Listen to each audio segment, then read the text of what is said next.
प्यारे बच्चों, मैं संदीप कुमार सिंह, प्रवक्ता समाजशास्त्र, नेहरू इंटरमीडिएट कॉलेज, मनसा छापर, कुशीनगर, आपका इस एपिसोड में बहुत बहुत स्वागत है। हम लोग कल के टॉपिक में पढ़े कि जनजातियों का, कल और परसों के जनजातियों का बाह्य सीमांतीकरण और आंतरिक सीमांतीकरण हुआ, कैसे हुआ ये भी देखे हम लोग, क्या क्या परिवर्तन आया ये भी देखे।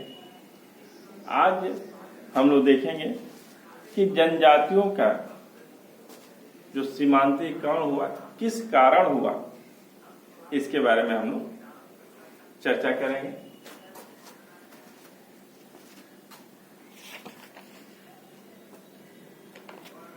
जनजाति सीमांतीकरण के कारण, जनजाति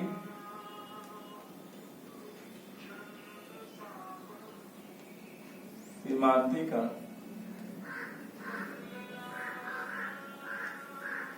जनजाति सीमांतीकरण के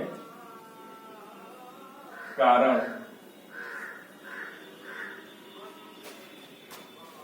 आवाज जा रही है बच्चों? जनजाति सीमांतीकरण के कारण।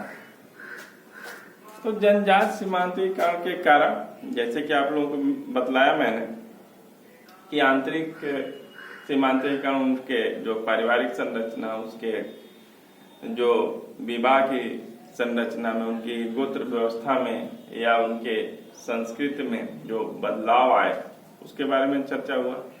और फिर बाह्य सीमांतीकरण में आप लोगों को ये बतलाया गया कि जो नीतियां अपनाए गए, कल्याण कार्यक्रम अपनाए गए, वो समुचित सही तरीके से नहीं अपनाए गए, जिससे उनको बेहतर फायदा नहीं हो पाया। और कुछ लोग उसके तो फायदा उठा पाए, कुछ मैक्सिमम लोग उससे नहीं उठा पाए, जिस कारण अपनी वो संस्कृति में नहीं आ पाए, न अपनी संस्कृति के नहीं, दूसरे संस्कृति में अपनाए गए पूरी तरह से, इसलिए सीमांत की स्थिति में आ गए। अब उसका क्या क्या कारण है, उस पर हम लोग आज चर्चा करेंगे, जनजाति सीमांतीकरण के कारण। तो मोटे तौर पर हम जानते हैं कि जनजाति सीमांतीकरण के जो कारण है वो पर संस्कृति ग्रहण या नवाचार को जो अपनाया गया है उसके कारण सीमांतीकरण आया है।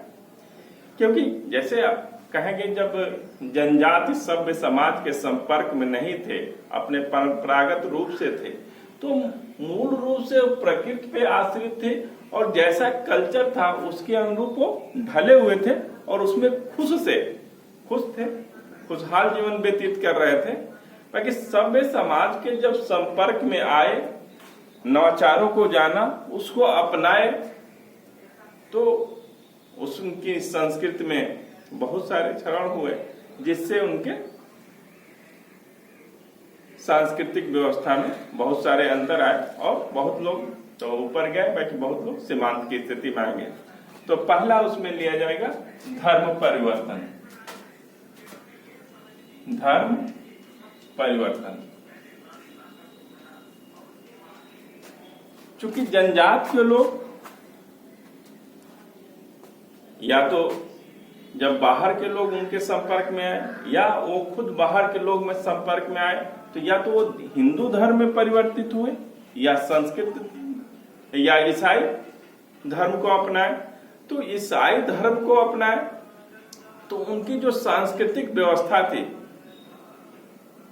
उसके जो मूल्य थे, उसमें बदलाव आए न, और जिसकी वजह से वो अपनी संस्कृति छोड़ दिए। दूसरा, हिंदू धर्म अपनाए तो हिंदू धर्म जैसा बिहेव किए।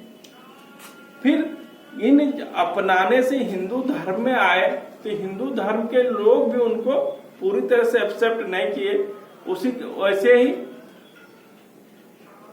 ईसाई धर्म के लोग भी, जो जनजाति से ईसाई धर्म अपनाए थे, तो ईसाई धर्म के लोग भी उनसे दूरी अपनाते थे। दूसरा हम लोग देखें, जो हिंदू धर्म या ईसाई धर्म को जनजाति अपनाई, तो उनकी एक सामाजिक संगठन की जो व्यवस्था थी जनजातियों में, तो जो लोग परिवर्तन कर चुके थे उनको संदेह की दृष्टि से देखते थे, क्योंकि वो अपना जो कल्चर है, संस्कृति है, उनके मूल्य है, नैतिकता है, तो उसी धर्म के अनुरूप करने लगे थे। तो जो जनजातियों का सामाजिक संगठन था उनको एक संशय की नजर से देखते थे, जिस कारण से वो सीमांतीकरण की स्थिति में आ गए। तीसरा कारण कि पर संस्कृति ग्रहण की वजह से जो जनजाति बाहरी लोगों के संपर्क में आए, उन्हीं की भाषा बोलने लगे। आप देखेंगे पूर्वोत्तर में बहुत सी जनजातियां हैं, छत्तीसगढ़ की बहुत सी जनजातियां हैं जो अंग्रेजी या इंग्लिश भाषा बोलती हैं, तो भाषा कन्वर्ट कर लिए और जो उनकी भाषा थी, मूल भाषा थी, उसको छोड़ दिए। तो भाषा कन्वर्ट करने की वजह से जो मूल भाषा थी उसमें जो सांस्कृतिक मूल्य और नैतिकता और संगठन की बात थी वो इस भाषा में नहीं थी, इसलिए उनका सांस्कृतिक क्षरण हुआ। और जो इंग्लिश भाषा थी उससे उनका जो प्राकृतिक व्यवस्था थी, जो स्थानीय समस्याएं थी, उससे सॉल्व नहीं हो पाती थी। जिसके संपर्क में पर संस्कृति ग्रहण का मतलब जब दो संस्कृतियां संपर्क में आती है तो एक संस्कृति पूरी तरह से टूट के दूसरी संस्कृति में मिल जाती है, इसी को पर संस्कृति ग्रहण करते हैं। ठीक है, तो भाषा कन्वर्ट हो गई, तो जो भाषा जिस धर्म या जो भाषा अपना रहे थे उस भाषा के मूल्य होते हैं, नैतिक मापदंड, उसके सांगठनिक व्यवस्था होती है, उसकी पारिवारिक संरचना में भी सहयोग होता है, हर भाषा का अपना उपयोग होता है। तो आप देखेंगे बहुत सारे पूर्वोत्तर की जनजाति जो इंग्लिश बोलते हैं, दक्षिण भारत में जनजाति इंग्लिश बोलती हैं, तो उससे उनकी संस्कृति में क्षरण आया और उनकी स्थिति दिक्कत है। इस कारण से भी जनजातियों का सीमांतीकरण हुआ।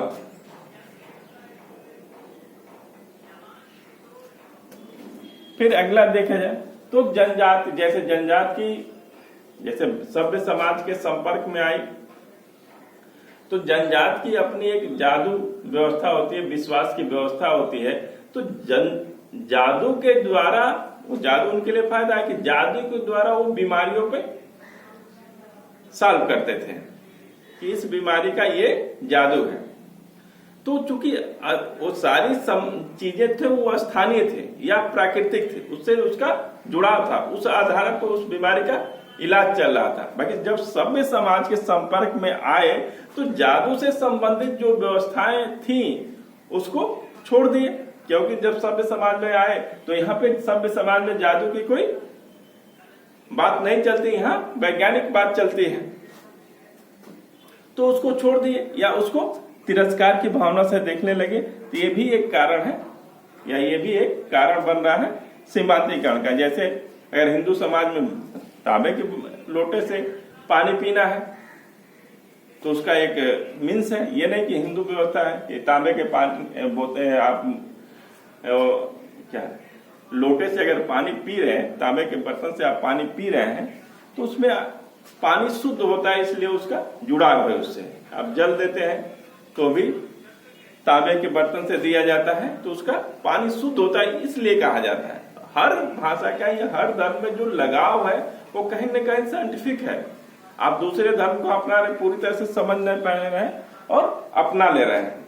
तो ये भी एक जैसे भाषा, जैसे पूर्वोत्तर जितने भी पूर्वोत्तर के जनजातियां थी वो बाहरी लोगों के संपर्क में आई, इंग्लिश बोलने लगी, और दक्षिण भारत के इंग्लिश बोलने लगे, तो उनके भाषा से जो नैतिक मूल्य मापदंड थे उनका क्षरण हुआ, तो सांगठनिक व्यवस्था में भी अंतर आया।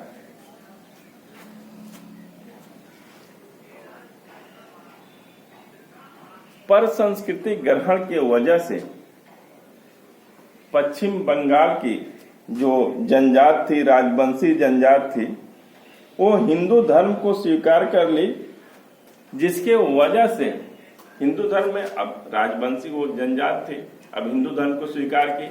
हिंदू धर्म में भी जात व्यवस्था, चूंकि जात व्यवस्था है वो ऊंच नीच की भावना से प्रेरित है, तो पूरी तरह से जाति के लोग या हिंदू धर्म के लोग उसको अपना भी नहीं पाए, और दूसरा वो अपने जात में जा भी नहीं पाए, क्योंकि वो हिंदू धर्म में अपने आप को कन्वर्ट कर लिया था। तो ये भी एक कारण वो राजवंशियों का कन्वर्ट होने के कारण बनता है। इसी तरह से आप देखेंगे कि इस्लाम धर्म भी बहुत सी जनजातियां अपना ली, या ईसाई धर्म बहुत सी जनजातियां अपना ली। तो इस्लाम धर्म अपनाना और ईसाई धर्म अपनाना, इसका मतलब ये है कि जो जनजातियां इस्लाम अपना ली तो वो पूरी तरह से जनजाति के जो नैतिक मूल्य मापदंड थे, चाहे प्रथाएं थी, लोक रीतियां थी, वो छोड़ना होता है। उसके बाद से आप इस्लाम धर्म अपनाते हैं। तो जब इस्लाम धर्म अपना लिए तो इस्लाम धर्म आपको स्वीकार नहीं कर रहे हैं, आपको निचले स्तर पे देख रहे हैं। इसी तरह से ईसाई धर्म में भी जो लोग अपनाते हैं तो पूरी तरह से अपनी जो संस्कृति है, अपने जो प्रथागत नियम कानून या मूल्य मापदंड है उसको छोड़ना है, उसके बाद से आप अपनाते हैं। तो ये कारण बनते हैं जिसके वजह से सीमांतीकरण की स्थिति आती है। ये सब जैसे अभी जनजात के लोग जैसे सभ्य समाज के संपर्क में आए तो जो बद्ध मूल्य होता था वो धीरे धीरे दहेज के रूप में कन्वर्ट हो गया, बदल गया। तो ये भी एक कारण बनता है सीमांत की स्थिति में आने की। तो ये सारे आप देखें कि जनजात में किस तरह से आंतरिक सीमांतीकरण होता है, किस तरह से बाह्य सीमांतीकरण होता है और उसका क्या कारण है, इसके बारे में आप लोगों को बताया गया। आज का क्लास यहीं तक। धन्यवाद।